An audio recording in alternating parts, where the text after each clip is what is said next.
Hola, buenas tardes a todas, todos.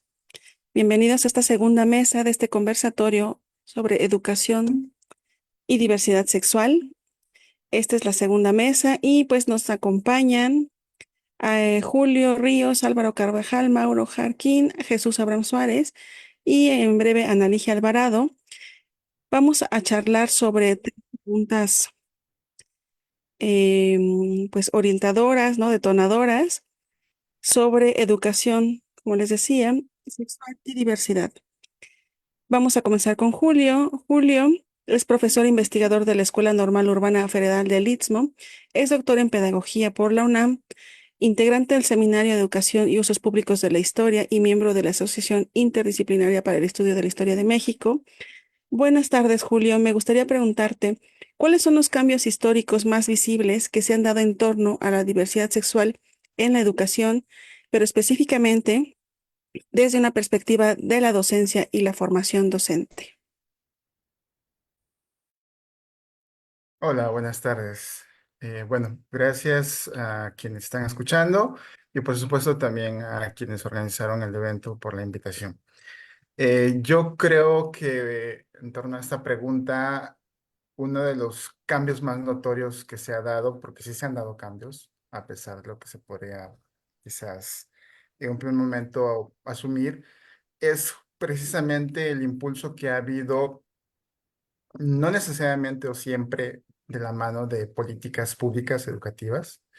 Muchas veces han sido parte justo eh, en el marco de grandes movimientos de la comunidad que han impulsado transformaciones que han impactado precisamente en que progresivamente se haya dado una mayor integración de hablar de temas, contenidos que refieren precisamente a una perspectiva en pro de los derechos, que era algo que no vayamos tan lejos. Apenas a inicios de los años 90 seguía manejándose de una forma que si nosotros revisamos los contenidos que se trabajan hoy día en los planes y programas de estudios en general de educación básica, de la formación inicial docentes, encontramos un margen muy amplio de un tratamiento en el cual pues no hay este cuidado de tratar de hacer un tratamiento de contenidos que tenga más una perspectiva enfocada en derechos, respeto a la diversidad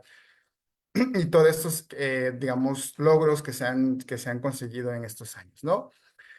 Yo más bien situaría que hemos podido pasar en la última década, bueno, en las últimas décadas como tal, a cambios acelerados en comparación con décadas anteriores, pero que por supuesto tienen una base muy fuerte en los movimientos, en las luchas que se dieron en el siglo pasado, ¿no? No podemos comprender, por supuesto, lo que hoy día se ha ido acelerando en el marco de lo educativo sin comprender, por supuesto, las bases de quienes entregaron básicamente su vida para permitir que hoy se puedan tratar ciertos temas de una manera más libre, ¿no? Eh, Resumiría yo estos cambios en el que puede haber una mayor cobertura de ciertos temas eh, y que esto no necesariamente ha ido siempre de la mano de políticas públicas, sino más bien ha ido de la mano de políticas públicas porque se han sentido presionados para incluir esos temas y contenidos, ¿no? Y esa perspectiva como parte de los programas de formación de los docentes, como parte de los programas de educación básica, ¿no? No hace mucho, en el marco de ciertos debates de política gubernamental en el sentido de inclusión, todavía hay la vigencia de ciertos sectores que una de de los argumentos es precisamente quieren adoctrinar, ¿no? A niños y niñas con ciertos temas, ¿no? O sea, sigue siendo un tema que si nos ponemos a analizar, no es que realmente haya entrado de una manera fácil o que alguien haya dicho, ah, bueno, vamos a ponerlo, sino que ha tenido un fuerte impulso, ¿no? Pero afortunadamente se ha logrado rescatar, se ha logrado sostener y actualmente tenemos una diversidad de contenidos que realmente muestran los avances que se han tenido. Yo diría acelerados en las últimas décadas, cimentados en una larga lucha del siglo pasado, por supuesto, y que hoy día responden a problemáticas que han ido surgiendo a partir de una base que ya está establecida. yo dejaría hasta ahí mi participación inicial para ver un poquito. Muy bien, muchas gracias, Julio. La misma pregunta se la haríamos a Álvaro Carvajal, doctor en Humanidades con énfasis en Filosofía Contemporánea, profesor de las Escuelas de Filosofía y Estudios Generales de la Universidad de Costa Rica y también es profesor de la Escuela de Ciencias Sociales del Instituto Tecnológico de Costa Rica. También hay que decir que ha sido articulista de diversos pues artículos, ¿no? Relacionados con diversidad sexual y adolescencias, ¿verdad? Álvaro, ¿qué nos podrías decir tú sobre esta perspectiva? Bueno, muchas gracias por la invitación y como es Costa Rica, no sé, me voy a ir un poquito más atrás porque más o menos en la década de los 80 el movimiento gay en Costa Rica era de closet, se hacía solamente en los bares con actos políticos.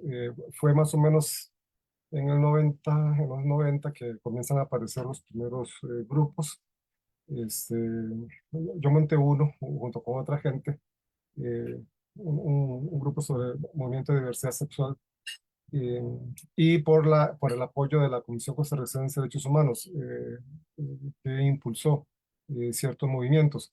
Pero solo para recordar algunas cosas interesantes es que hubo una redada famosa en el que a partir de Codeo yo recogí firmas de autoridades universitarias contra las redadas es una de las primeras participaciones de la Universidad de Costa Rica en la defensa de la diversidad sexual. Había sacado ya con Amnistía Internacional para el primer informe de los derechos LGBTIQ más de las personas transexuales, que fue un escándalo porque los policías amenazaban a las mujeres trans con pistola en las sienes para hacer felaciones y otra serie de cosas. Y Costa Rica aparece por primera vez en un informe de ese tipo. Luego organicé en la Universidad de Costa Rica, junto con Cefideo, un grupo de estudiantes de Filosofía para Derechos Humanos en 1994, el primer ciclo de cine gay y la diversidad sexual. En la universidad, muy exitoso el acto, pero fuimos censurados por la Facultad de Letras, por la decana en ese momento, y había un grupo que trabajó con nosotros, el colectivo gay universitario, porque eso trascendió más. Yo no di seguimiento, este grupo sí trascendió más y hubo una demanda hacia la Universidad de Costa Rica internacional. Y luego hicimos algunas acciones contra algunas universidades privadas que no permitían acceso a estudiantes de la diversidad sexual a sus instalaciones. Eh, y eso, digamos, produjo un ambiente, me parece a mí, adecuado porque la Universidad de Costa Rica, por ejemplo, fue hasta el 2011 en el que se declaró libre de diversidad sexual.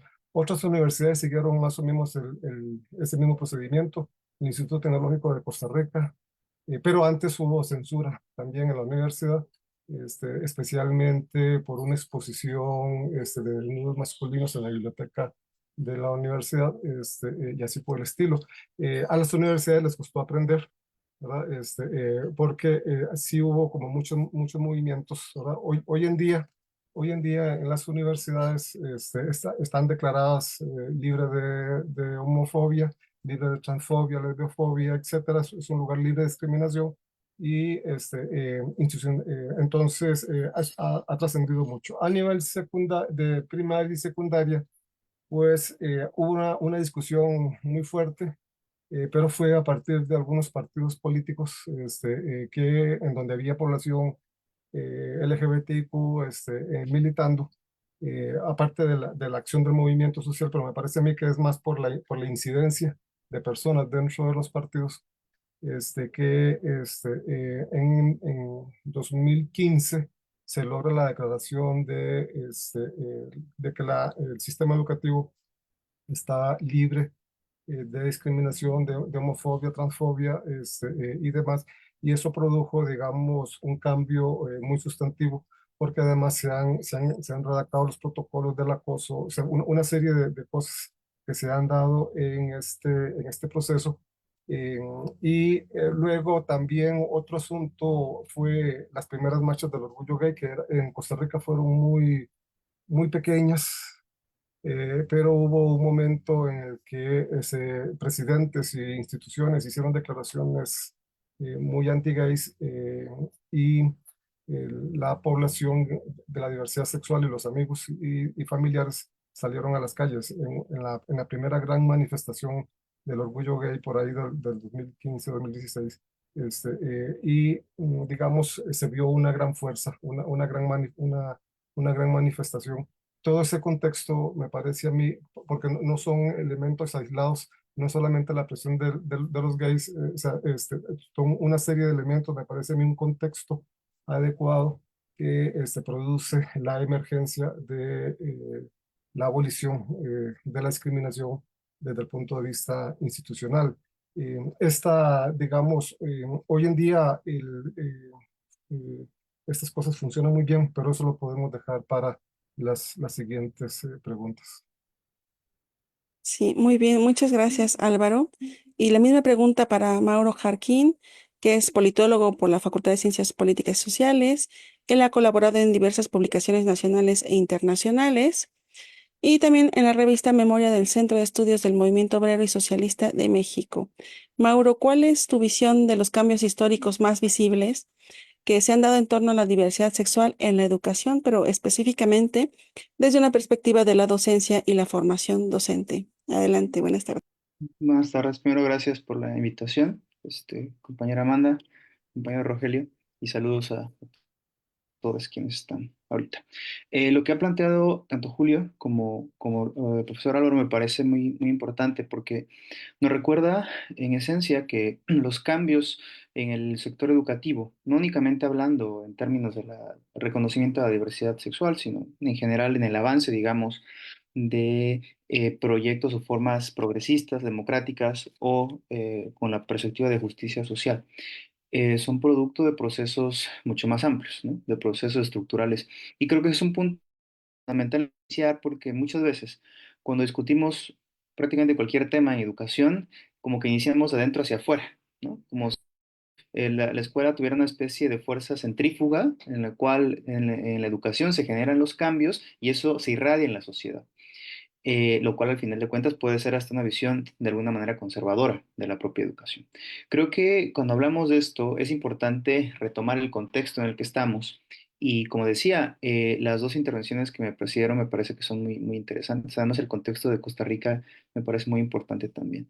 En este momento, y eso hablamos un poco al inicio de la charla, estamos en un momento complicado a nivel internacional porque políticamente las perspectivas en torno a la educación y a lo que representa la educación como un enclave para, digamos, plantear futuros distintos, sociedades más justas, etcétera, están permeados por una serie de, lo pondría de esta manera, de un hostigamiento sistemático, ¿no? Por parte de fuerzas que no quieren permitir ningún avance. Recientemente en las elecciones europeas, estamos enteradas del avance de los partidos de ultraderecha. Cuando uno hace un repaso de las plataformas electorales de los partidos de ultraderecha, si bien hay diferencias sustanciales entre ellos, la característica común a todos los partidos de ultraderecha que ganaron al menos las elecciones pasadas son que todos pugnan por una educación sin ideología. ¿Qué es una educación sin ideología? Bueno, esencialmente una educación en la cual no se discuta lo que estamos planteando. Una educación que no, digamos, proponga una perspectiva crítica sobre las condiciones de opresión, hombres, mujeres, entre comillas, minorías étnicas, ¿no? Personas en situación de migración, etcétera. Eh, y eso es importante porque no solamente pasa en ese lado, digamos, del mundo. El presidente argentino se ha referido a la educación sexual integral como una apuesta por exterminar a la raza humana, ¿no? Y en Brasil algo similar, y también en nuestro país, y eso quizás hablemos un poco más adelante en la tercera pregunta, creo. Entonces, es muy importante. Entonces, si planteamos este asunto de que los cambios en educación han estado estrechamente vinculados a procesos de cambio estructural mucho más profundo, creo que hay dos cuestiones que al menos en nuestra parte del hemisferio, ¿no? Han resultado importantes. Por un lado, justamente los disturbios de Stonewall, ¿no? 1969, ¿no? Y todo, digamos, la protesta extendida que eso generó, respecto a un incipiente, no incipiente, pero un movimiento de liberación homosexual que estaba consolidando ya al principio de los años 70 y que tuvo repercusiones internacionales. Pero en nuestro país, ¿no? También la consolidación de un movimiento de liberación homosexual, ¿no? Que en aquel momento también, recordemos, al menos en el caso mexicano, era un movimiento abiertamente de izquierdas, ¿no? Incluso anticapitalista, cercano a formaciones en su momento porque era el tiempo, comunistas, etcétera, y que generó una oleada de debates muy interesantes en ese momento al interior de la universidad, ¿no? Estos dos momentos, me parece, ya voy cerrando la participación, han resultado muy significativos porque han influido generaciones y generaciones de profesores y maestras, digamos, en formación, ¿no? En nuestro país, las escuelas normales, las normales públicas al menos, se han nutrido de una tradición, digamos, de lucha, de crítica social, etcétera, cuyos resultados creo que podemos ver en este momento. Eso lo planteaba el compañero Julio en su momento. Las propuestas que se han trabajado como de reivindicación de la diversidad sexual, de una crítica a un orden heteropatriarcal, etcétera, etcétera. Si bien han tenido recientemente cierto respaldo de una narrativa oficial, han crecido esencialmente en el magisterio, ¿no? O sea, en colectivos de personas que se organizan en el movimiento feminista al interior del magisterio mexicano, porque también existe, muchas veces como un tanto oculto aparentemente, pero existente y muy significativo. Y creo que eso ha permitido que la discusión en torno a los feminismos, la discusión en torno a la necesidad del reconocimiento de la diversidad sexual pueda ahora, por ejemplo, estar presente de alguna forma en las propias normativas de la educación pública nacional, sobre todo a partir de la presentación del marco curricular de hace 2 años, si no mal recuerdo. Entonces creo que, si recuerdo esto, para poder discutir los cambios tanto en la normativa como en el proceso educativo, sí es necesario salirnos un poco del espacio escolar y ver cuánta implicación hay de otros actores y procesos. Gracias. Sí, ahora voy a dar mis conclusiones, cuando termine esta primera ronda, pero me parece muy interesante la participación de los tres. Ahora vamos con Jesús Abraham Suárez. Es profesor investigador, columnista de opinión, egresado del programa de maestría en filosofía de la División de Ciencias Sociales y Humanidades y también es licenciado en filosofía. Ha sido colaborador en diversos proyectos culturales, editoriales y de divulgación. Jesús, buenas tardes. La misma pregunta. ¿Cómo estás? Hola, ¿qué tal? Buenas tardes. Muchas gracias por la invitación. Eh, bueno, yo me encuentro en Guanajuato y me gusta justo como poner en balance la pregunta en torno a los cambios que hemos enfrentado históricamente, porque si bien la educación eh, en torno a la diversidad sexual ha tenido pues cada vez más apertura. Lo cierto es que en un estado como Guanajuato todavía es complicado, y nos enfrentamos todavía con cierto conservadurismo propio de la población, muy arraigado. También cabe mencionar pues una cierta estructura normalizada del propio código, ¿no? Religioso, católico, cristiano, que ha normalizado también este tipo de rechazo o discriminación. Entonces, no es fácil. Si pensamos incluso desde cada nivel educativo y en cada contexto, podemos encontrar todavía muchas problemáticas. No es igual trabajar en una comunidad de educación pública, en una ciudad, que en una comunidad rural o en una institución privada. Cabe mencionar que en el estado de Guanajuato, muchas de las eh, escuelas de educación básica que son privadas tienen un enfoque religioso, porque incluso los mismos pues, colegios tienen ya un enfoque, ¿no? Religioso. Entonces, bueno, no es sencillo, pero intentamos justamente. Yo, por ejemplo, soy un profesor de humanidades. Imparto materias como Historia de México, estructuras socioeconómicas, filosofía, y desde ahí se puede incluso comenzar a abrir en los propios estudiantes el, el propio pensamiento crítico. No es fácil porque es confrontar incluso, pero algo positivo que yo veo en este cambio también generacional es que las nuevas generaciones ya traen incluida esta perspectiva. Y eso también abre muchísimo el campo para que podamos pues dar un enfoque desde los derechos humanos. Ahora bien, si, si algo que me gustaría mencionar es que hoy en día encontramos muy polarizadas a nuestras poblaciones educativas, tanto docentes, directivos, padres de familia, estudiantes, se encuentran en cierta resistencia ante un enfoque de inclusión. El propio lenguaje inclusivo les puede causar controversia. Los temas o los contenidos educativos pueden resultarles problemáticos, pero justo es, creo que la batalla que podemos hacer desde el campo educativo, fomentar la conciencia, generar y estimular, provocando también esta conciencia. Afortunadamente, las materias como historia y filosofía y todas las materias relacionadas a las humanidades, ciencias sociales, son muy flexibles en los contenidos y permiten la reflexión de estos procesos históricos. Yo en lo personal he tratado de incluir estas líneas de investigación en mis materias, fomentando también, por ejemplo, el enfoque de género, la diversidad, las revoluciones sexuales, los cambios generacionales, justo para promover y poner en perspectiva estas, pues estos enfoques. Eh, y bueno, no sé si hasta este momento puedo dejar aquí esta intervención. Sí, claro que sí, Jesús. Digo, seguramente en las demás preguntas vamos a poder ahondar, ¿no? En estos temas que ya se empiezan a delinear en este momento.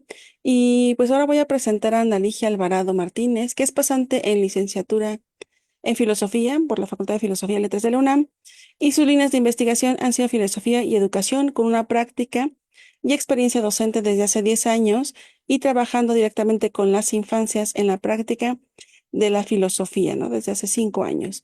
Ana Ligia, buenas tardes, bienvenida. Mira, estamos en la pregunta uno. ¿Cuáles son los cambios históricos más visibles que se han dado en torno a la diversidad sexual en la educación y específicamente desde una perspectiva de la docencia y la formación docente? Te cedo el uso de la palabra.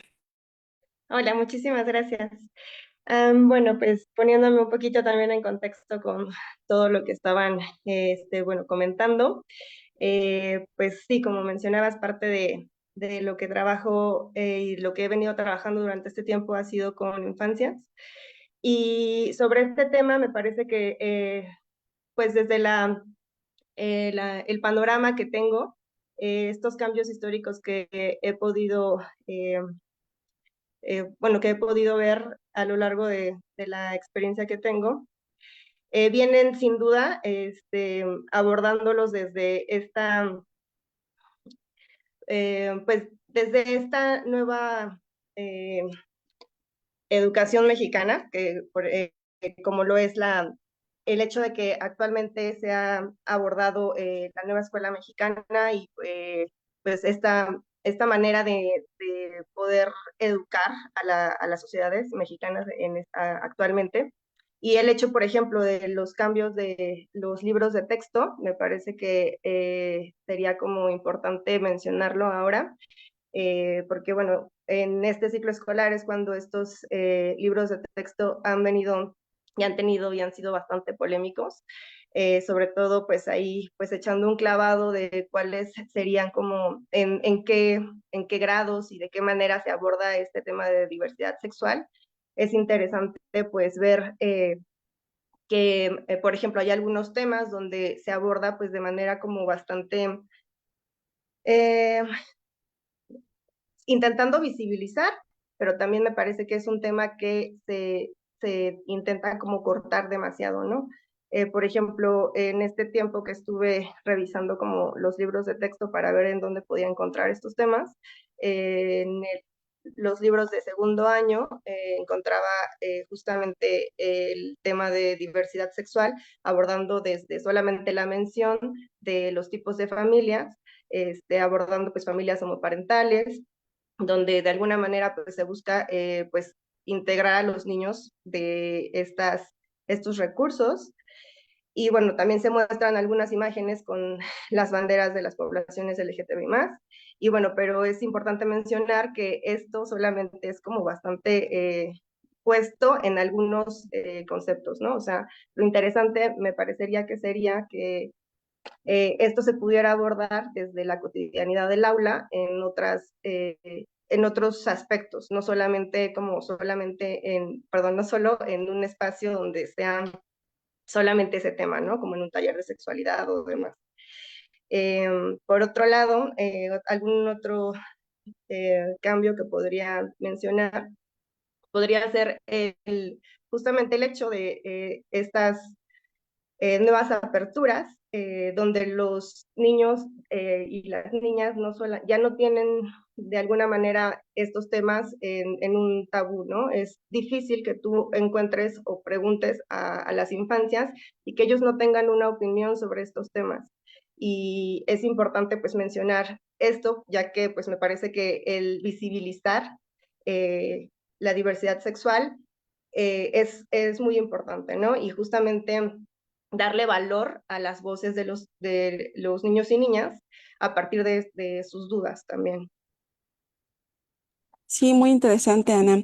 De las conclusiones de esta primera ronda, quiero señalar que creo que aquí todos las y los presentes coincidimos en que estos movimientos sociales, académicos, han de alguna manera forzado a pensar la educación desde una perspectiva distinta, ¿no?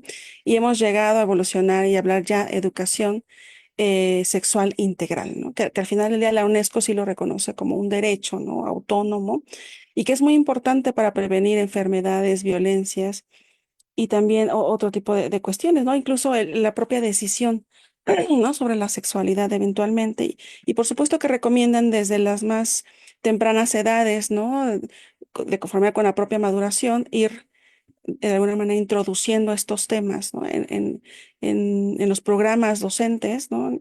Pero también, pues bueno, el refuerzo de la familia que se da en casa, ¿no? Ese refuerzo de conocimientos y prácticas es importante porque bien nos decía Ana, ¿no?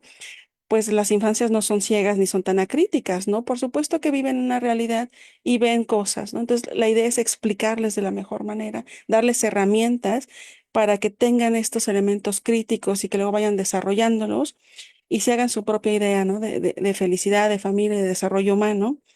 Y a mí me llama mucho la atención también que nos comentaban nuestros acompañantes hoy, que, bueno, son diversas realidades, ¿no? Por ejemplo, Álvaro está en Costa Rica, Maura, aunque está en Francia, pues también tiene la realidad mexicana, ¿no? En Guanajuato, pues bueno, ¿no? El interior de la República, las cosas se empiezan a vivir de una manera distinta, pero cómo estos movimientos sociales, ¿no? Impulsados también por sectores de la academia, estudiantes, no han sido tersos, ¿no? Muchas veces han sido violentos, ¿no? Por las represiones que han dado en su contra, las resistencias también, y muchas veces han costado las vidas de las personas, y gracias a eso hoy podemos estar hablando de alguna manera, ¿no? De todas estas realidades y seguir impulsando los temas. Pero también quiero señalar algo muy interesante, ¿no? Que nos decían cómo hay esta polarización en las poblaciones educativas y resistencias que se han notado, ¿no? Y lo notan ustedes desde todos sus ámbitos. Y esto nos puede llevar a la segunda pregunta. ¿Cómo vamos a educar hoy en día para la diversidad sexual en los niveles educativos distintos, desde todas las trincheras que ocupan todos y cada uno de ustedes? Y empezamos con Julio. A ver, Julio, te cedo la palabra. Gracias. ¿Cómo, cómo vamos a educar? Híjole, creo que a veces es un beneficio y a veces no ser el primero, ¿no? Sobre todo con preguntas como esa, ¿no? Yo creo que hay que fijarnos mucho en lo que se está haciendo desde muchos colectivos, ¿no? Digo, y no es por justamente hacer menos el trabajo que se hace en las escuelas, sino más bien porque creo que muchas veces hay muchas propuestas que precisamente han enriquecido, enriquecen las propuestas de trabajo en las aulas a partir de este trabajo más directo con precisamente una diversidad de personas, de poblaciones, de comunidades, ¿no? En todos los sentidos, ¿no? Tanto infancias trans, población en situación de migración, ¿no? Digo, abarcando un poco de manera extensa. Y creo que esto es bastante interesante, ¿no? Como mantener esta apertura justo a enriquecer lo que se está haciendo en diferentes situaciones, ¿no? Que creo yo que hay una cuestión aquí que muchas veces nos impide este enriquecimiento, es que, y esto es quizás también mirar lo que debemos de procurar, y creo que esto va a ir un poco vinculado con alguna pregunta que se plantee más adelante, que precisamente hay una resistencia muy fuerte a nivel de las escuelas muchas veces, ¿no?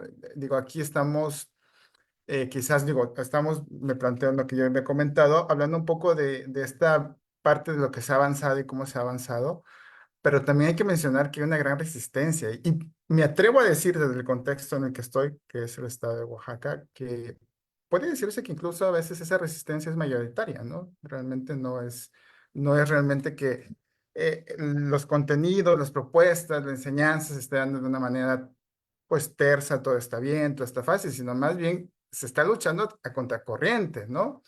A cambiar ciertas perspectivas, a concientizar, digo, estoy hablando en general del profesorado, ¿no?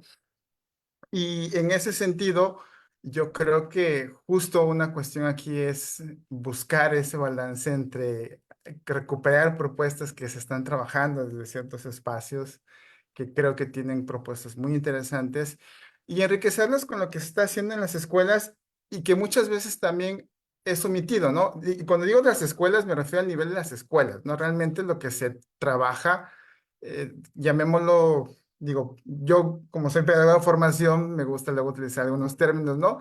Esta transposición didáctica, ¿no? Cómo nosotros, quizás los docentes, tenemos la capacidad de modificar ciertas cosas que aunque nos dicen, bueno, es de cierta manera, bueno, pero en el contexto en el que yo estoy, que es muy diferente, y aquí tenemos una diversidad de contextos precisamente, tenemos diferentes especificidades, situaciones que nos pasan, problemáticas que nos aquejan, cómo viven nuestros estudiantes, nuestras estudiantes, las situaciones que les pasan, y que justamente tenemos esa capacidad, disposición y entrega de adecuar lo que estamos enseñando en función de eso, ¿no?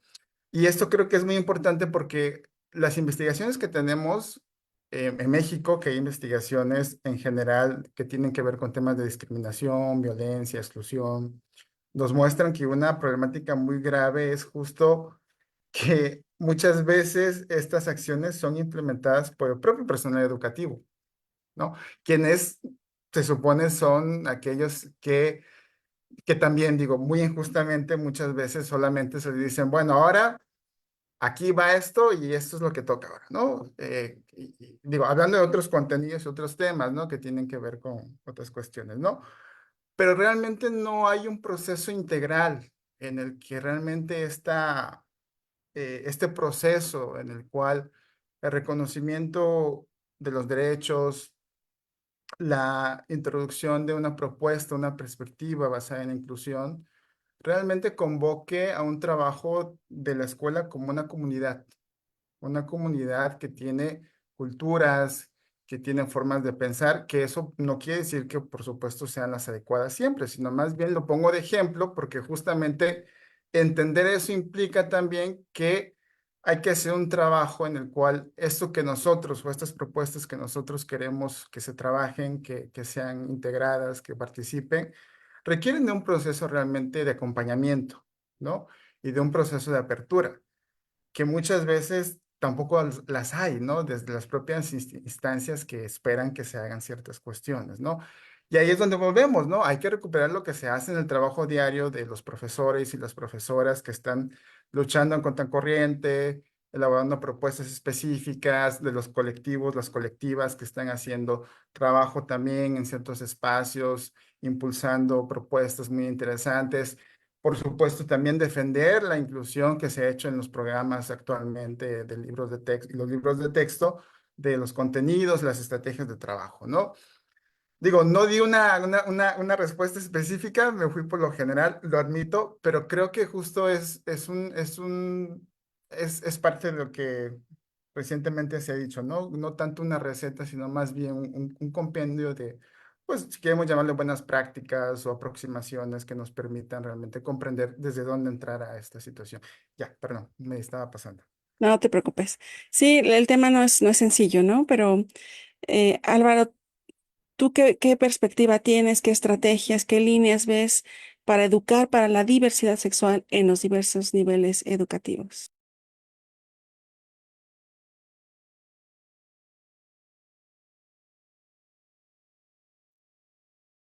Sí, ahí Álvaro, no te escuchamos. Perdón, sí.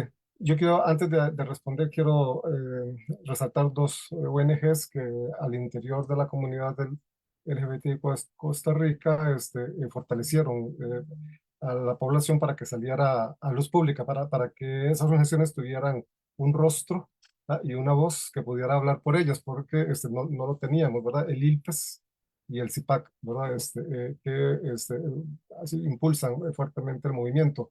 Y sobre la pregunta correcta que me hacen concreta, yo diría dos aspectos.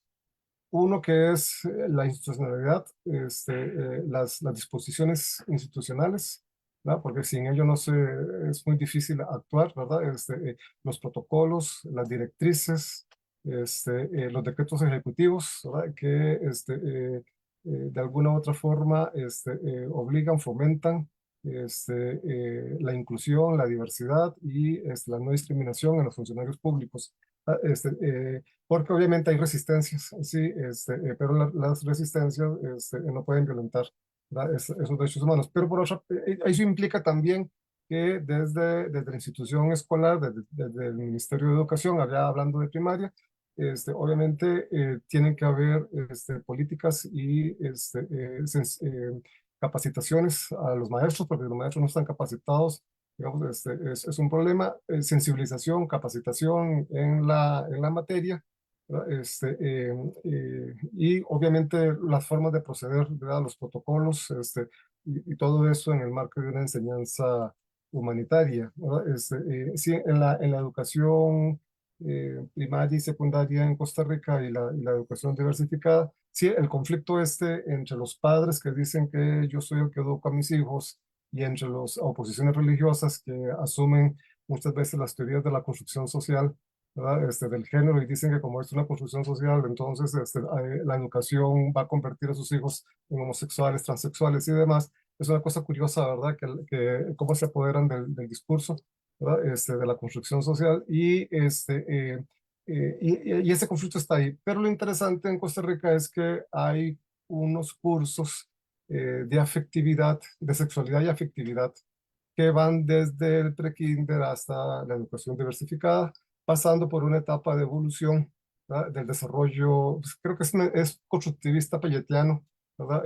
Porque va conforme al niño, la niña, la persona trans se va desarrollando, digamos, las guías van aportando la información y demás en torno a ese crecimiento y a ese desarrollo que tienen las personas menores de edad. Entonces, esto es interesante. Han habido a veces algunas cosas llamativas, como denuncias, porque a un asesor se le ocurrió meter un libro con escenas eróticas homosexuales, ¿verdad? Pero en la educación anterior, en los textos anteriores, han habido libros con escenas eróticas heterosexuales y no ha habido conflicto, ¿verdad? Y ahora se dan ese tipo de conflictos. Entonces, es muy interesante, digamos, esa formación y ese eje central que tiene, y luego protocolos muy específicos en torno al, a las personas trans y otra serie de cosas y así por el estilo. En las universidades es interesante porque están todas disposiciones administrativas, las recomendaciones que se hacen a los profesores de no discriminar. Todos los programas de la Universidad de Costa Rica tienen que llevar una infografía sobre el acoso sexual, tanto para mujeres como para cualquier otro persona. ¿verdad? Orientación sexual y demás, tiene que tener, los programas tienen que tener los contactos para la denuncia y así por el estilo. Pero además, bueno, se ha estado trabajando en los programas de humanidades. Eh, bueno, yo creé un programa sobre diversidad sexual. Ese programa está por ser aprobado y los profesores que quieran impartir ese curso, entonces pueden hacer. Es un programa dirigido a minorías y diversidad sexual. Yo planteé ahí primero trabajar el tema del genocidio y luego entrar a trabajar el tema de las diversidades sexuales. En el Instituto Tecnológico, por ejemplo, lo que se hace es que en los cursos, por lo menos los que yo conozco, no, creo que deben ser todos, los de es que ahí es la Escuela de Ciencias Sociales la que da cursos de servicio a las ingenierías y las administraciones y todo lo demás, a todos esos cursos técnicos. eh, y lo que se evalúa, o sea, todo el programa tiene un objetivo de evaluación de equidad. Y la equidad es el género, la inclusión, la diversidad. Entonces, todos los profesores que dan los cursos tienen que trabajar esos temas porque hay todo un formalismo, porque hay que entregar evidencias de que se está enseñando porque esas escuelas lo requieren para cumplir con los ISOs de ética, de la diversidad, de la inclusión, de la ética de la ingeniería y otra serie de cosas. Entonces, todos los cursos tienen que llevar, digamos, una evaluación de la equidad, que por lo general lo que se toma como sistema de evaluación es el trabajo final de investigación, el escrito. Y los estudiantes cuando hacen su investigación tienen que hablar de la justicia, la equidad, la inclusión, que la tecnología y las ingenierías tienen que asumir, ¿verdad? Esos nuevos elementos en la fase de diseño. Entonces, son experiencias que se dan. Mm, No sé cómo estará en la Universidad Nacional de Costa Rica, pero más o menos todas las universidades tienen una preocupación por estos temas. En la Universidad de Costa Rica lo que se ha creado es una comisión institucional sobre género que va más allá, género no entendido como mujeres, sino entendido como los hombres y la diversidad sexual, ¿verdad? Que en este momento, digamos, está viendo las formas u otras maneras en el que se trabaja el asunto y la Universidad de Costa Rica tiene incluso un protocolo en el que si la estudiante quiere cambiarse el nombre, lo puede hacer, ¿verdad? Y cosas por el estilo. Entonces, me parece a mí que son como diferentes niveles en donde se puede intervenir, ¿verdad? En el sistema educativo para facilitar una enseñanza inclusiva, diversa, amigable, sensible hacia las personas diversas, ¿verdad? Esto incluiría incluso la discapacidad a la población indígena, ¿verdad? Porque me parece que vamos más allá, digamos, que la simple diversidad sexual. Qué importante esto que nos mencionas, Álvaro. Entonces, entiendo que hay sistemas de evaluación en las universidades basados como en estos estándares ISO, ¿no? Que de alguna manera no solo es una capacitación conceptual, sino en teoría tendría que aplicarse estos elementos en el trabajo final que se evalúa. Sí, Ah, correcto. qué interesante. Eso me parece muy interesante, fíjense. Esta es la perspectiva de Costa Rica, ¿no? Pues muchas gracias, Álvaro. Vamos a retomar esto más adelante. Mauro Harkin, la misma pregunta. Te cedo la palabra.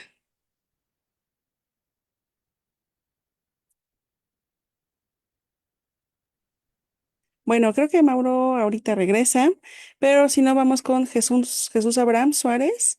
Igual, ¿cómo vamos a educar para la diversidad sexual en los distintos niveles educativos? Sí, bueno, la verdad es que creo que lo más importante es la capacitación del personal educativo, el personal docente, y me llama mucho la atención que, bueno, dentro de todos los sectores laborales en los que participamos las personas de la comunidad LGBTI más. Eh, si bien el sector educativo es uno que está muy lleno, digamos, de personas de la comunidad de la diversidad sexual. Sin embargo, me llama mucho la atención que no todos lo expresan públicamente de alguna manera también por cuestiones tanto por prevenir su seguridad, de discriminación incluso, o por asuntos de tener el riesgo de perder su trabajo. Entonces, bueno, de eso de entrada, el propio reconocimiento del personal que, que labora en las instituciones, tanto públicas como privadas del sector educativo, es ya un paso, el que reconozcamos las propias necesidades que tienen nuestras comunidades educativas. Y bueno, a partir del reconocimiento de nuestras propias comunidades y escuchar sus necesidades, podemos implementar estrategias de innovación que respondan realmente a lo que ocupamos en cada uno de nuestras comunidades educativas. Eh, esto significa un paso porque no creo que la capacitación tenga que venir de manera externa a nuestras comunidades nada más. Claro, tenemos que capacitarnos en los protocolos, en los derechos humanos, desde las perspectivas de la normatividad vigente, pero también tenemos que reconocer las propias necesidades de cada una de nuestras comunidades y conocer nuestros entornos propios para, para poder proponer estrategias concretas. Bueno, ahora bien, si el personal docente tiene una capacitación en torno a los derechos humanos, hacia el respeto a la dignidad de las personas, y si fomentamos también esta inclusión y equidad hacia la diferencia, creo que lograremos un gran paso en cada una de nuestras comunidades educativas.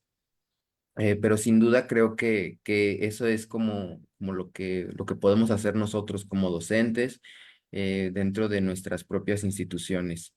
El seguirnos formando, el vincular también a otras instituciones y asociaciones que trabajen los temas para poder apoyarnos y sobre todo seguir fomentando la conciencia en nuestros estudiantes. Sí, fíjate que Jesús, que nos habíamos olvidado de ese tema, justamente, ¿no? La propia diversidad de las comunidades docentes, porque también hay prejuicios al respecto, ¿no?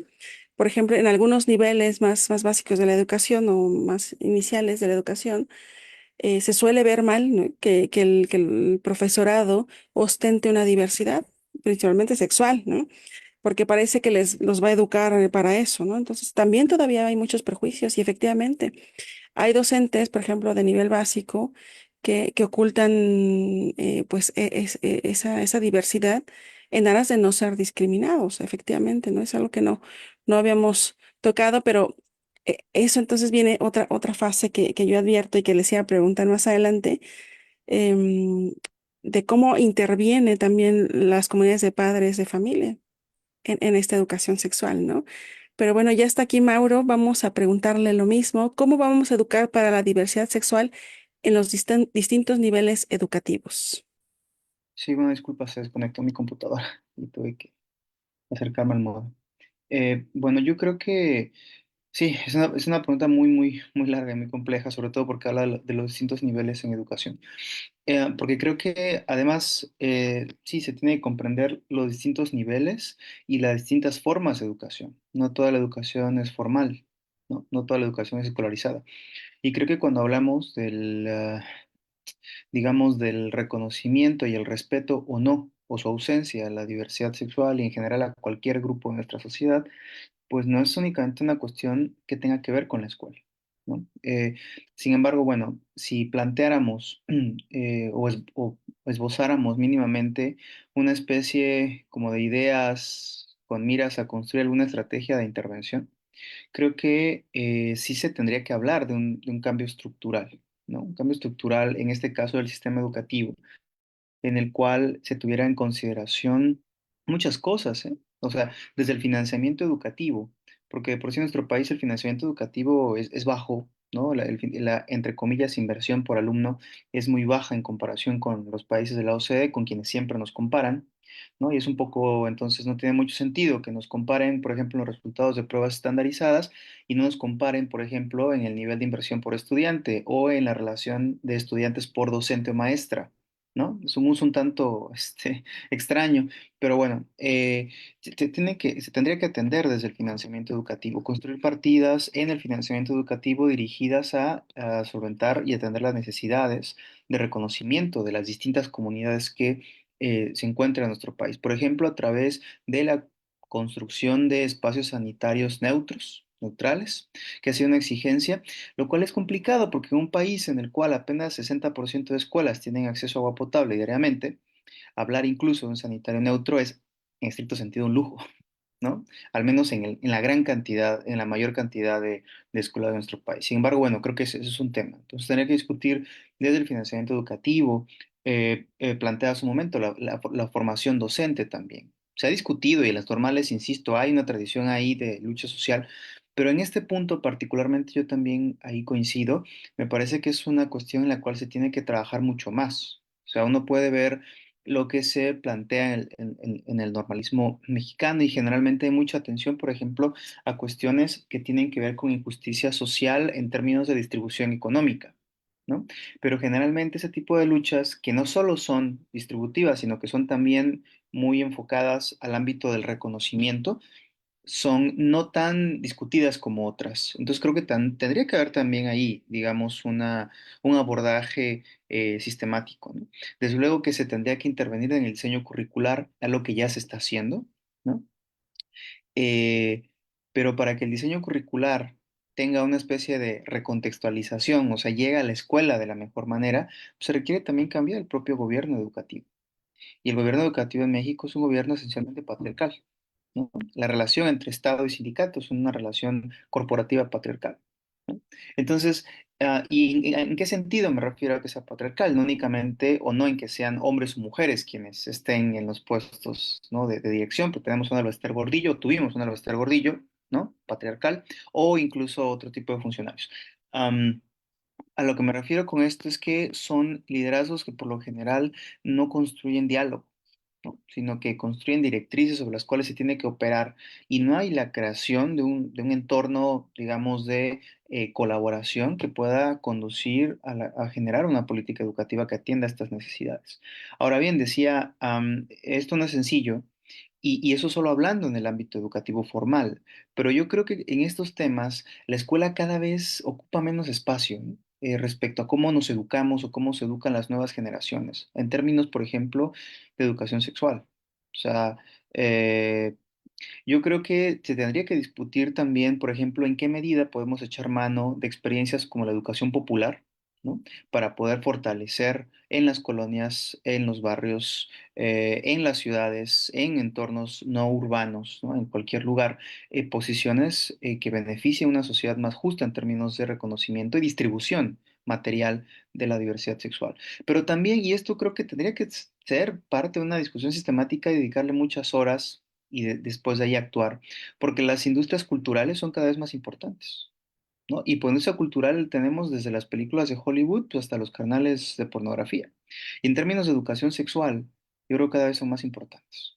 Se han hecho muchas encuestas en muchos países respecto a las prácticas de personas jóvenes y en muchos de esos ejercicios los resultados son, por ejemplo, que es cada vez más común que hayan prácticas violentas que no son, digamos, solicitadas, ¿no? O sea, o juegos que no son pedidos, juegos que no son consensuados, pero que generalmente se llevan a cabo porque, pues, varones consumen determinado material con el cual se construye una forma de pensar, también el goce, el deseo, etcétera.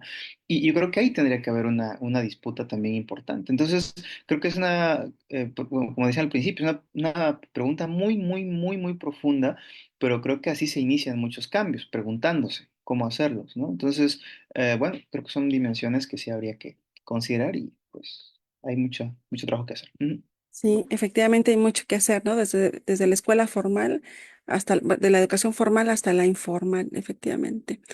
Y bueno, pues le toca el turno a Ana Ligia. Y pues igual, ¿qué propones o qué perspectivas ves para tener para poder educar para la diversidad, ¿no? Bueno, pues también recogiendo todas las participaciones, me parece que esta pregunta de el cómo vamos a educar viene muy acompañada del para qué, ¿no? El, el papel de la educación eh, en ese sentido de la diversidad sexual, sin duda creo que viene como primer lugar el acabar con el acoso, tanto en el ámbito escolar o como en los diferentes ámbitos, ¿no? Con acabar con la discriminación, que llegue de alguna manera a un punto en el que estos, por ejemplo, estos docentes que estábamos comentando, que actualmente no tienen, no, pues no se visibilizan en la educación, por ejemplo, básica, que no es muy común, ya que pues evidentemente se pueden enfrentar pues a muchas eh, consecuencias de hacerlo, ¿no?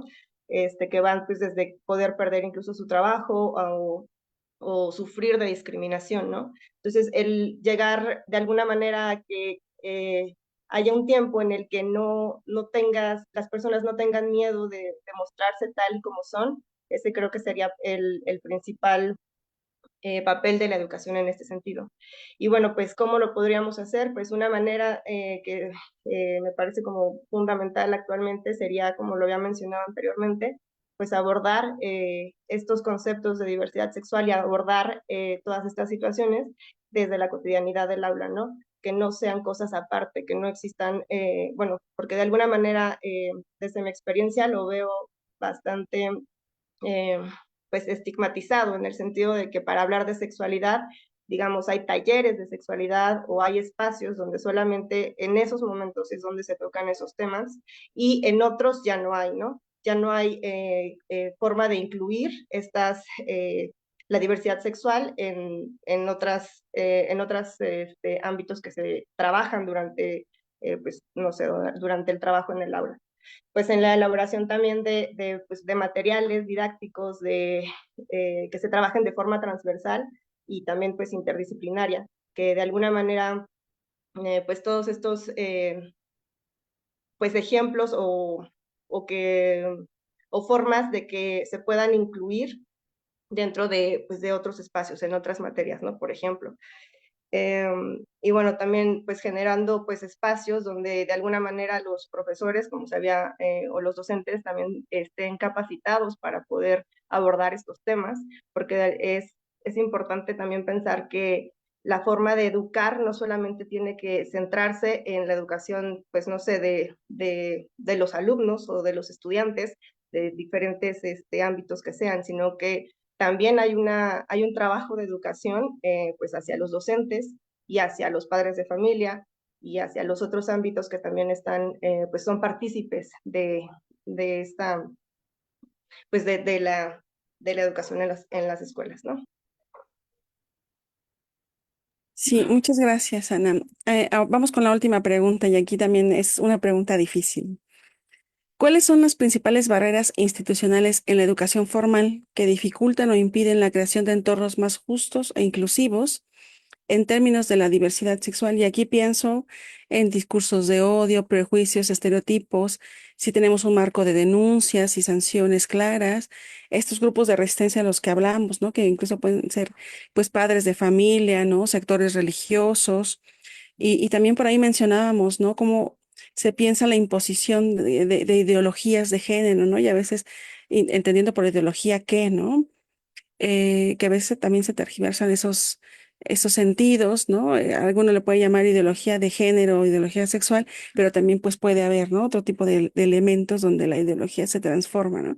Ideología científica, crítica, ¿no? Entonces también hay muchos elementos que pudiéramos charlar, pero uno de los puntos también que me parece muy importante es el rol de las familias como coadyuvantes de esta educación sexual, o incluso podrían ser también parte de esas barreras y la conciencia, por ejemplo, de los docentes, como estos cuidadores de esta tutela, más bien de esta tutela de este derecho de la educación sexual integral. Si se visualizan así desde los ámbitos donde están, se han visto estas buenas prácticas, porque creo que mucho de lo que hemos hablado es justamente la capacitación del personal docente, ¿no? Pero se visualizan así como los que van a tutelar este derecho de educación integral sexual o qué está pasando, ¿no? En estos ámbitos donde ustedes ejercen. Bueno, le voy a ceder el uso de la palabra a Jesús Abraham. Sí, bueno, el rol que tienen las familias, sin lugar a dudas, es muy importante. Sin embargo, hoy en día nos enfrentamos con una complejidad porque también podemos recibir alumnado que no necesariamente pasa todo el tiempo con sus familias y depositan el rol de educador en el personal docente, o eso se espera. Sin embargo, bueno, realmente, o siendo realistas, es poco lo que podemos como hacer porque se necesita la colaboración integral de todos los agentes en una comunidad educativa. Entonces, bueno, efectivamente, nosotros como docentes sí jugamos ese rol, o se nos deposita ese rol de cuidadores sociales, lo cual no necesariamente es, em, pues, justo, porque el personal no cuenta incluso, o no todo el personal cuenta con las herramientas necesarias para poder fomentar esta inclusión o diversidad en la comunidad educativa. Lo que yo creo que sería muy importante es considerar que en una sociedad en la que todos podamos tener derechos y poder incrementar los derechos, lograremos que, bueno, lograremos o aspiraremos a esta participación y democracia y ganamos todos en ese sentido. En la medida en que en una sociedad la mayor cantidad de derechos de las personas sean realizables, eh, eso permitirá también pues el propio desarrollo integral de cada una de nosotros, ¿no? De nosotras. Entonces, bueno, esa es la idea, como lo que pienso. Desde ahí puede ser como empezar a fomentar en nuestras comunidades la idea de que el fomentar la diversidad y la inclusión es un factor elemental para una sociedad democrática y plural. Y de esa manera podemos también construir un mejor mundo eh, en el que todos ganemos o incrementemos nuestros derechos. Muchas gracias, Jesús. Ahora le voy a ceder la palabra a Julio Ríos, igual la misma pregunta. ¿Cuáles son las principales barreras que tú adviertes en la educación formal para impulsar estos temas de la diversidad sexual y crear entornos más justos e inclusivos? Bueno, yo creo que sí hay como ya mencionabas, ¿no? Hay realmente una interrelación de muchos aspectos. Les digo, es bastante complicado, ¿no? Son muchos elementos que al final del día pues se entrelazan y nos dan muchos escenarios que a veces son muy heterogéneos. Yo creo que en general, eh, digo, independientemente de esos contextos, sí creo que se puede observar que hay una relación bastante particular entre familia, cuidadores y escuela, docentes, ¿no? Que muchas veces entra en conflicto, ¿no? Precisamente, ¿no? Y creo que es una disputa que justo ciertas asociaciones han remarcado mucho a partir de justo estar señalando este adoctrinamiento o esta imposición de la ideología de género en las escuelas, ¿no? Como esta denuncia, ¿no? Y que pues realmente choca muchas veces con esta perspectiva que se tiene o este impulso que se tiene actualmente en las escuelas hacia ese camino. Ahora bien, al mismo tiempo también tenemos que reconocer que al interior de las escuelas, de las instituciones, también hay esas resistencias, ¿no? Que es lo que se mencionaba hace rato, ¿no? Y que muchas veces esa resistencia también no permite que haya una expresión de los propios estudiantes, ¿no? Y aquí voy a llevar un poco la discusión a nivel de, eh, sin distanciarme de tanto, nada más brevemente, del nivel, por ejemplo, de formación de docentes, ¿no? Digo, y que tiene un poco que ver con las barreras, ¿no? Eh, yo desde mi experiencia trabajé en una escuela, institución formadora de docente, en una escuela normal, en el contexto de Oaxaca, por supuesto, pero bueno, con la experiencia que tengo en otras también entidades. Yo lo que veo mucho es que quienes tienen un fuerte impulso de mover, de empujar ciertas ideas distintas, ciertas perspectivas de derechos, son los estudiantes, ¿no? No los docentes, ¿no? Entonces, y que los docentes muchas veces son quienes pues ponen resistencias o presentan ciertas ideas que son todo lo contrario de la perspectiva de derechos e inclusión, ¿no? Entonces, eso por supuesto es un impacto bastante fuerte porque al final de cuentas sigue siendo la figura del docente, ¿no? Aunque seas ya una persona que estamos hablando de pues personas ya de 18, entre 18, 20 y tantos, ¿no? Que están estudiando, se están formando como docentes.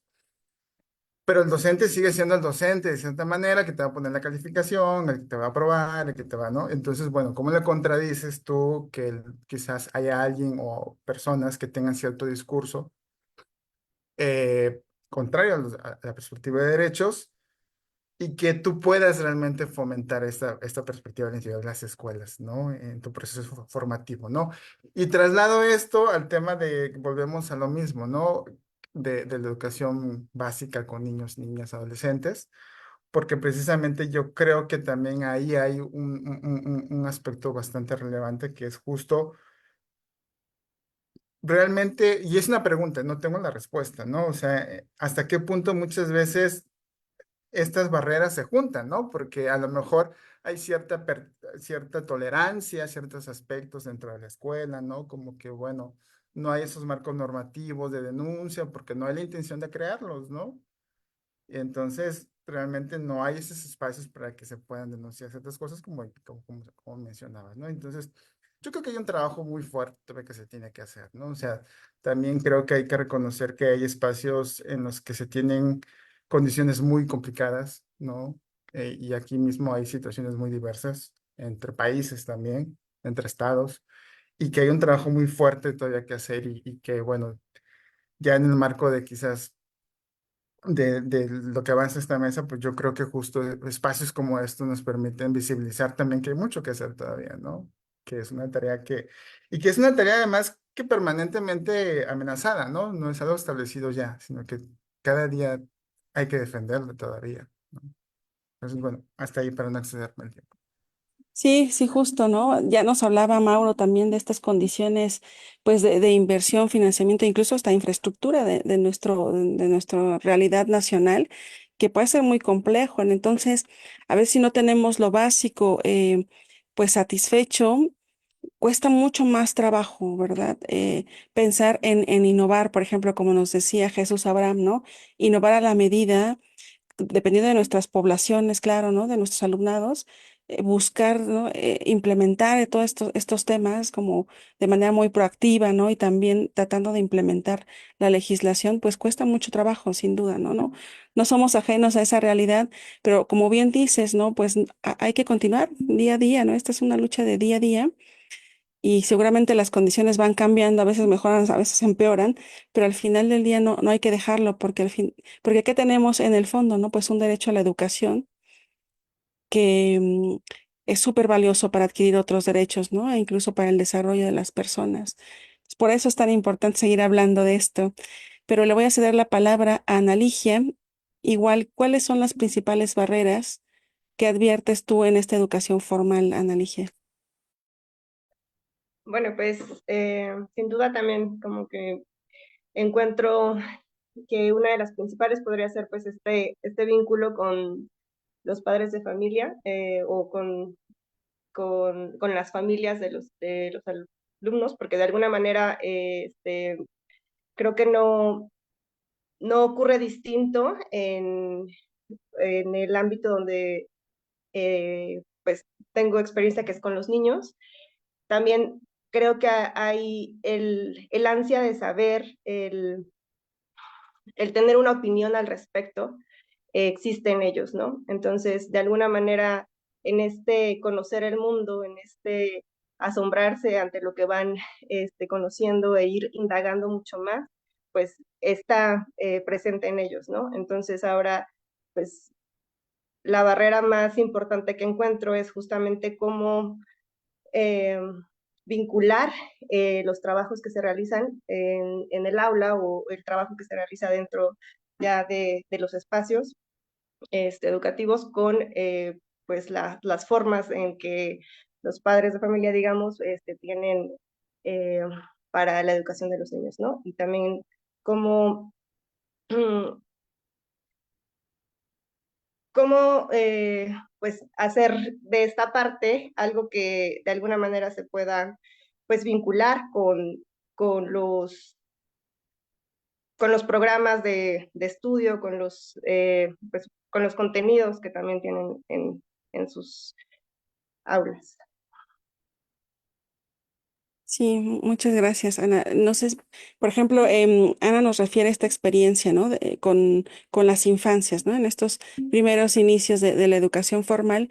Y no sé si sepas, Álvaro, pero bueno, acá en nuestro país recientemente se trató de implementar es la perspectiva de género, la diversidad sexual y la educación sexual, ¿no? Ya de una manera como más fuerte en los libros de texto de estas primeras infancias. Y pues generó un revuelco muy fuerte, una posición muy fuerte de varios sectores de la sociedad, principalmente algunos padres de familia, donde pedían que se eliminara, ¿no?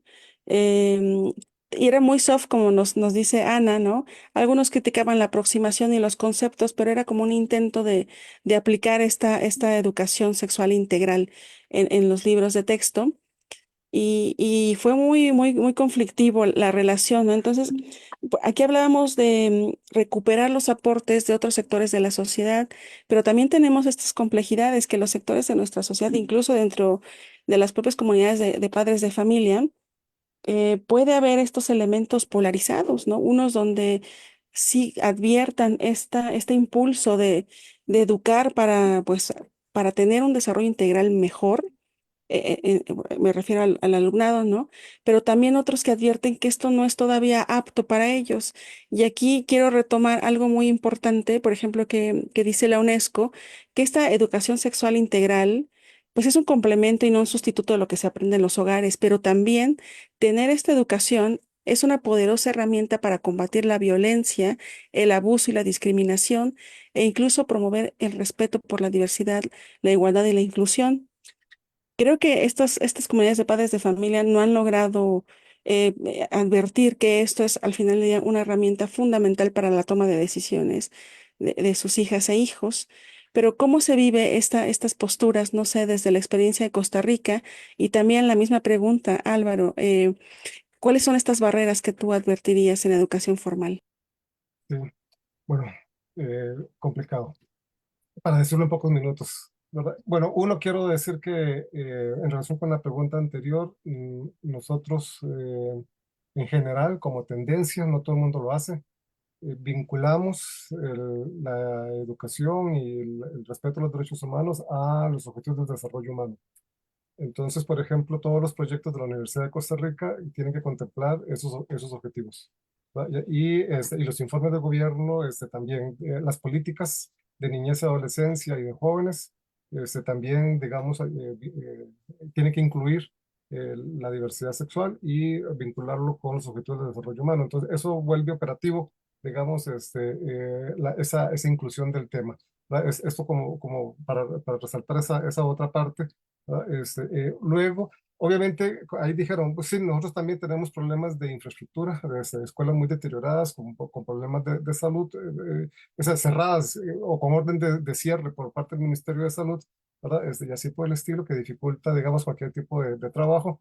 Y le cuento una anécdota, una vez una estudiante de primer ingreso,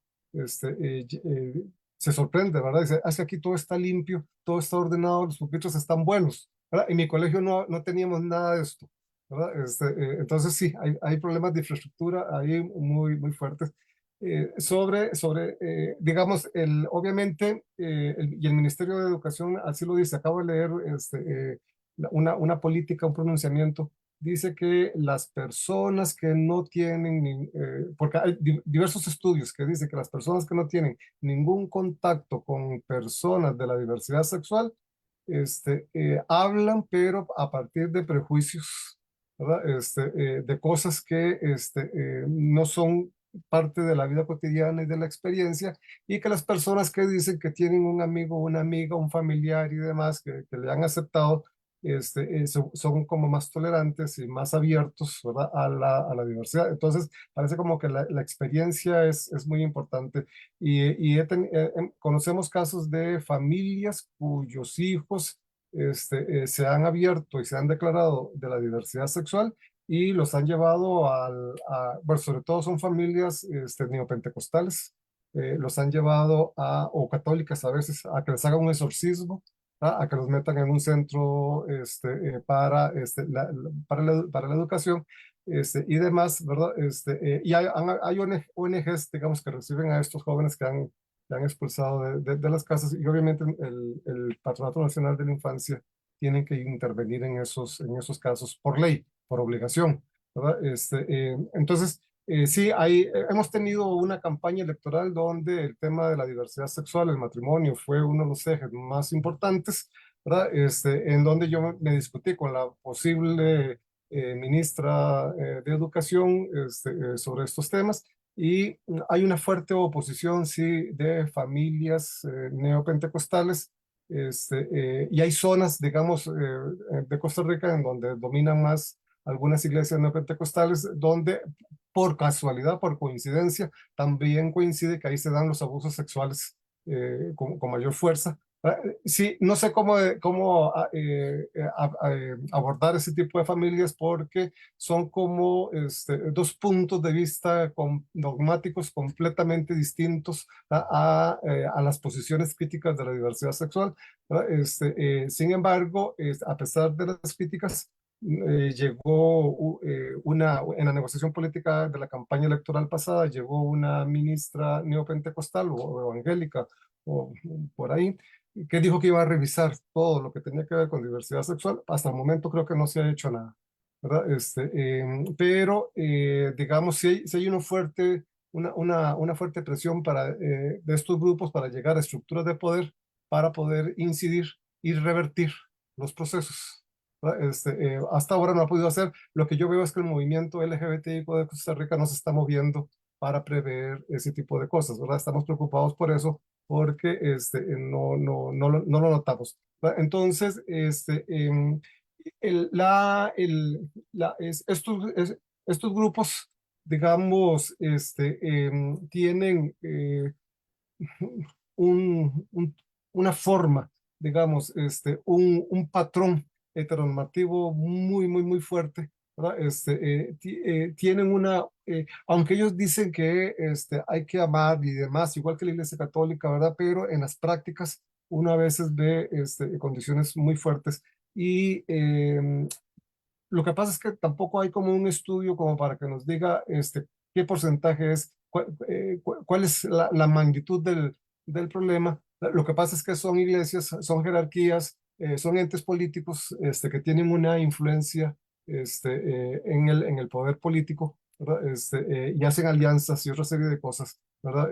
Y así por el estilo. Entonces, habría que pensar, ahí sí creo que hay que pensar una estrategia. Ya yo le planteé a la Facultad de Letras de la Escuela de Estudios Generales que habría que organizar una red de religiosos y religiosas por la diversidad sexual, para hacer una incidencia en ese ámbito, ¿verdad? Y así por el estilo. Tengo varias ideas, pero bueno, incluso en la misma Centroamérica, porque es complicado. Costa Rica es un centro de refugio, ¿verdad? Para las personas de la diversidad sexual de Centroamérica. Entonces, sí, eso es un tema.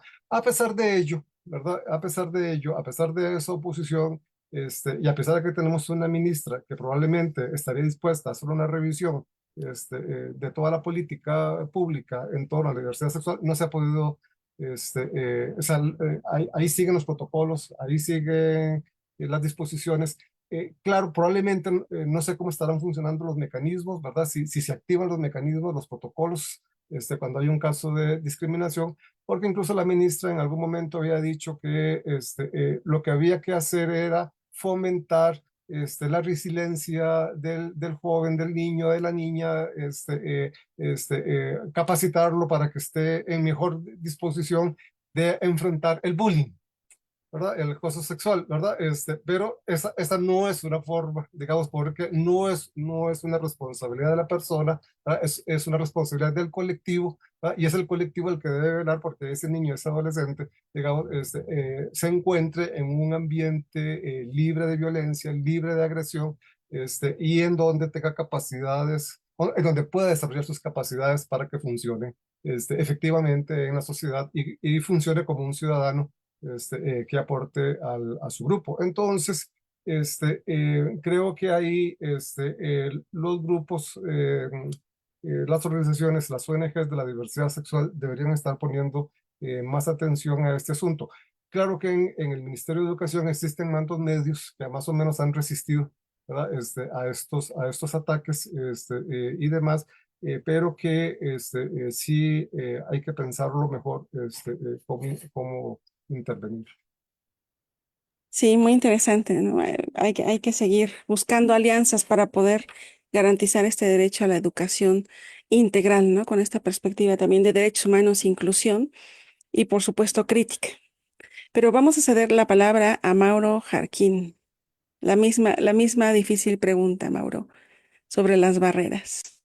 Sí, bueno, creo que barreras hay tanto como actores, ¿no? Y normas, y yo creo que sí son muchas. O sea, las barreras institucionales respecto a esto creo que son, digamos, las propias de casi cualquier barrera que tiene que enfrentar prácticamente cualquier cambio social. Es decir, las instituciones al final de cuentas existen porque se mantienen a través del tiempo, ¿no? Y se mantienen generalmente a partir de criterios en los cuales atienden unas cosas y dejan de atender otros, ¿no? Porque empezar a como a ampliar de alguna manera su capacidad de respuesta requiere o más burocracia o más financiamiento o requiere bastante perder el control de muchas cosas. Creo que ese es el principal a nivel institucional de esto.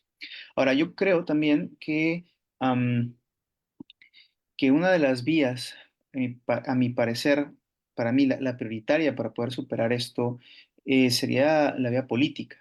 O sea, yo sí creo que en ese tipo de temas es necesario reconocer la condición histórica de la educación en tanto, digamos, un enclave de politización, ¿no? Y donde se reproducen prácticas políticas y donde hay que quitarse, digamos, este velo de los ojos de que la educación es un lugar neutral donde todas y todos nos tomamos de la mano, cantamos y buscamos lo mismo. No es así, evidentemente.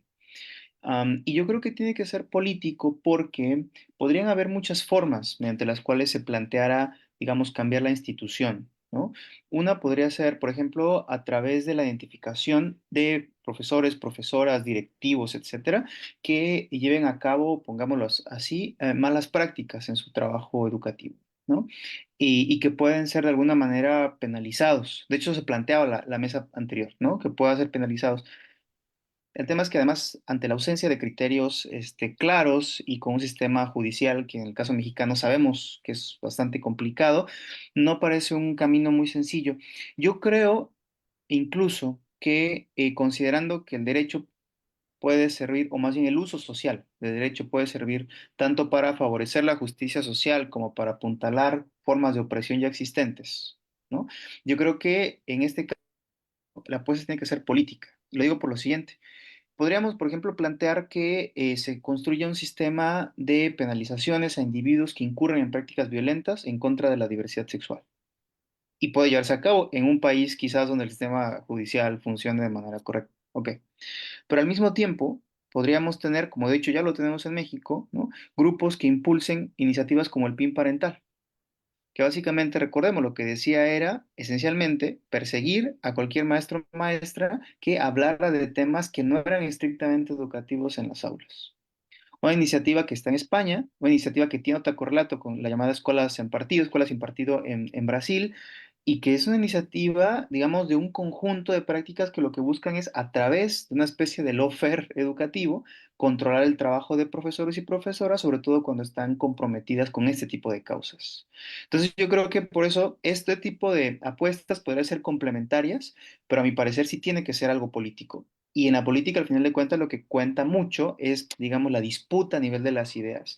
Y justo por eso este espacio creo que es muy importante. Ahora, en el caso mexicano es algo creo parecido con lo que planteaba el profesor Álvaro. O sea, los grupos estos de padres de familia son realmente tan antiguos como nuestra constitución. La UNFP se crea en el 17. En el 30 se moviliza muchísimo con la llamada educación socialista con Cárdenas. En los años 50 se operan mucho, se ponen en contra de la CONALITE, le hace un escándalo a Echeverría por la educación sexual, y son las que se movilizaron ahorita con la reforma a la currícula nacional, ¿no? Ahora son organizaciones que no solamente, digamos, operan en el ámbito de la escuela, sino que tienen redes de mucho tipo y que algunas de ellas incluso reciben financiamiento, pues, de otras agrupaciones políticas, ¿no? O están vinculadas a otras organizaciones políticas. Es algo muy complicado. Entonces, creo, esa red de organizaciones conservadoras, es importante también plantear la posibilidad de crear una red, ¿no?, de educadores, educadoras progresistas, democráticos, democráticas, que puedan apuntar a ese tipo de temas como un acto de reconocimiento esencial para construir escuelas dignas, ¿no? En un sentido. Pero hay otra cosa, y creo que esto quizá es lo más complicado. Creo que las limitaciones pueden llegar a estar al interior del propio movimiento, ¿no? En este caso yo no lo puedo, digamos, decir en primera persona porque no formo parte del movimiento, pero algo que se ve que es algo que también se tiene que discutir es el hecho de que a medida que el movimiento de reconocimiento de la diversidad, tanto al interior de la educación formal como fuera de ella, en la sociedad, etcétera, ha sido más exitoso, pues ha sido también, digamos, el espacio em, para el arribo de otras fuerzas y de otros intereses que tienen poco que ver con la búsqueda de una sociedad más digna, ¿no? Y lo planteo, por ejemplo, con este asunto, ya no va a haber tiempo, ¿no? Pero el llamado capitalismo woke, ¿no? O sea, de las estrategias corporativas para básicamente hacerse las protagonistas de un cambio social, ¿no? Y creo que es muy importante y lo hemos visto, ¿no? O sea, de alguna manera, adopción de la bandera de la lucha por la diversidad, por el reconocimiento, por la justicia, por parte de actores que son esencialmente quienes están afectando en su vida, en su práctica cotidiana, no solo la diversidad sexual, sino la vida en todo el mundo. Veía, por ejemplo, en eso cierro, hace poco, bueno, una empresa tecnológica presentó un programa de liderazgo femenino, ¿no? Y pues hay mucha gente que lo recibe muy bien, porque una empresa tecnológica está ayudando a que las mujeres... Es la misma empresa tecnológica que está haciendo acuerdos con el Estado de Israel, ¿no? Cuyo ejército está bombardeando sistemáticamente un pueblo y entre cuyas personas asesinadas la mayoría son mujeres y niños. Entonces yo creo que esa es una limitación de los movimientos progresistas actualmente, y eso pasa con el ecologismo, pasa con la lucha de la diversidad sexual, etcétera, y esta capacidad corporativa de tratar de inmiscuirse, ¿no?, legitimarse a través de una lucha que no iniciaron y además mantener una agenda que a mi parecer no es democrática, no es progresista. Creo que sí es un tema complicado. Creo que sí es algo que hay que discutir, y qué bueno que haya habido esta oportunidad. Muchas gracias, Mauro. Sí, tocas un tema súper importante, esto del PIN parental, que al final del día es una suerte de censura, ¿no? Previa incluso, sobre los contenidos incluidos, ¿no? De esta diversidad, de educación sexual integral en nuestros libros de texto. Pero por fortuna, varias de esas personas, fíjate, se fueron a los amparos, presentando los amparos respectivos, diciendo que, bueno, padres y madres de familia, diciendo que, bueno, pues esto de alguna manera chocaba con el artículo 4 constitucional, ¿no? De cómo decidir sobre la familia y en todo caso sobre los hijos, ¿no? Pero la Suprema Corte de nuestro país, sí les dijo que, a ver, no estaba negándose de alguna manera esa forma de decidir sobre la cantidad de los hijos, ¿no? Y los tipos de familia, sino que más bien se estaba priorizando el interés del superior del menor, y justo aquí es donde se liga estos elementos con la educación, ¿no? Y la Corte claramente le dio la razón, pero protegiendo a los menores, ¿no? Y diciendo, claro, el sistema educativo debe tener estos contenidos, claro, ¿no? Apropiados claramente al nivel de educación y una forma que ellos puedan comprenderlo, porque aquí lo que priorizamos es el interés menor superior del menor, y esta información, esta educación le va a servir para decidir sobre su vida, su cuerpo y el desarrollo de su personalidad eventualmente. Entonces, por fortuna, los bateó a todos esos padres de familia, padres y madres de familia, que querían ejercer este tipo de censura, pensando que esto era, claro, regresivo, violento y así. Em, pero creo que algo que has dicho, Mauro, quizá algo muy importante que hay que impulsar es que, pues, tener este tipo de previsiones,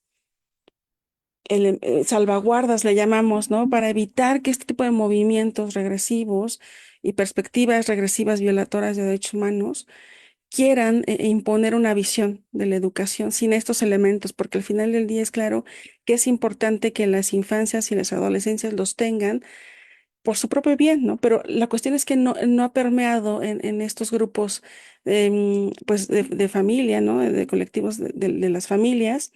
Yo no sé si necesariamente por una cuestión religiosa o desconocimiento, quizá, llanamente, pero sí hay todo este tipo de movimientos externos, ¿no? Y resistencias que están ahí. Y yo también creo, ¿no? Para cerrar, que esto es un elemento político, que el cambio va a tener que venir desde ahí, porque bien lo menciona Mauro, pues nosotros cada sexenio, ¿no? Se modifica este artículo tercero, porque al final del día la educación es un elemento, sí, para el desarrollo de las personas, pero también es parte fundamental para el desarrollo y la concepción de un proyecto de nación, ¿no? De cómo queremos que sean estos individuos. Y la gran mayoría de estos cambios tienen que ver con esa educación científica, integral y crítica. Ya más actualmente esos elementos están presentes y creo que tendremos que luchar por ellos, ¿no? Y nada más les quiero, pues, alguno de ustedes si quiere dar unas conclusiones de un minutito rápido, les cedo la palabra. Álvaro, por favor. No te escuchamos, Álvaro. Sí, gracias. Yo vinculo todo esto. Obviamente, sí, los derechos humanos son aspiraciones, ¿verdad? Cuando no están reconocidos. También son actos políticos porque son demandas, ¿verdad? Entonces, en ese sentido, una aspiración aspira a convertirse en ley, ¿verdad? Eso está bien claro y para mí los derechos humanos preexisten a la ley, ¿verdad? Porque si no tendríamos un relativismo impresionante en esa línea. Y obviamente en cuanto a políticos son demandas a la comunidad, ¿verdad? A la comunidad política. Eh, ahora, sí, me parece que eh, una educación sexual y la afectividad, porque no solamente es sexual, sino es la afectividad, ¿verdad? Las emociones, ¿verdad?